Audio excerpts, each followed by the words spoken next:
Next, on American History TV's Real America, Hostage, the Abridgment of International Laws.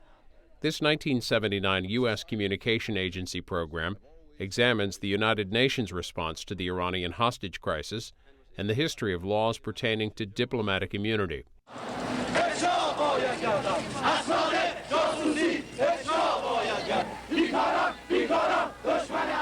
Iran, 1979. Demonstrators invaded the American embassy in Tehran. Demanding the return of the Shah, they took embassy personnel as hostages in violation of international law. Treaty signed by the United States and Iran state that both countries will observe the principle of diplomatic immunity, a principle which protects foreign representatives and embassy property.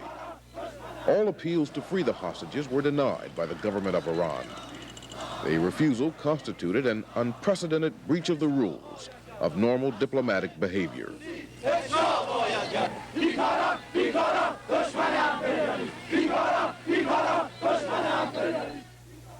Societies, nations, have always formulated laws to maintain order, to prevent anarchy and chaos. In similar fashion, nations have created international laws, among them rules providing for safety of their diplomatic missions abroad. Diplomatic immunity is a widely accepted principle. It assures protection for embassy personnel, even when the sending and receiving nations do not enjoy friendly relations. Speaking from the White House, President Jimmy Carter. The actions of Iran have shocked the civilized world. For a government to applaud mob violence and terrorism, for a government actually to support and in effect participate in the taking and the holding of hostages is unprecedented in human history. This violates not only the most fundamental precepts of international law, but the common ethical and religious heritage of humanity. There is no recognized religious faith on earth which condones kidnapping.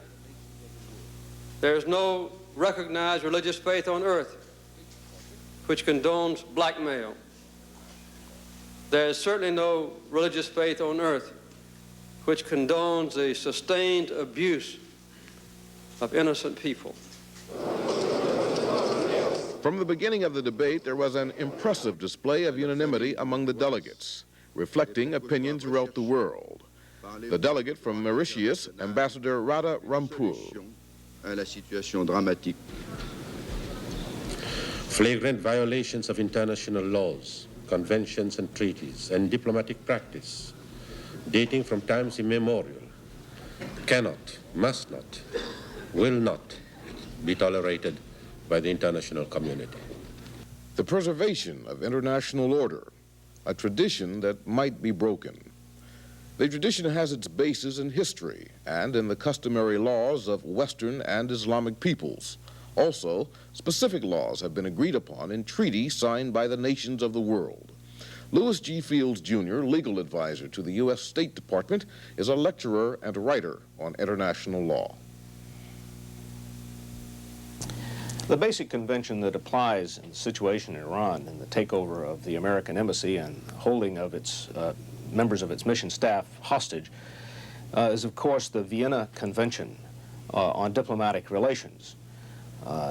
It was a convention which was promulgated in 1961 for the codification of customary international law in the field of diplomatic immunity and the regulation of diplomatic commerce amongst nations. Without international law, no nation could act with any degree of certainty in carrying on affairs outside its borders. Large nations are determined to see international laws upheld. In a growing, interdependent world, smaller nations, not having resources to negotiate as effectively as the larger states, have an even greater stake in international law. The affair in Iran will be remembered primarily for the lesson to be learned, that, as there must be within nations a system of laws to maintain order, so must the world affirm and support an effective legal system for dealing with the conduct of nations. This is Paul Berry in Washington, D.C.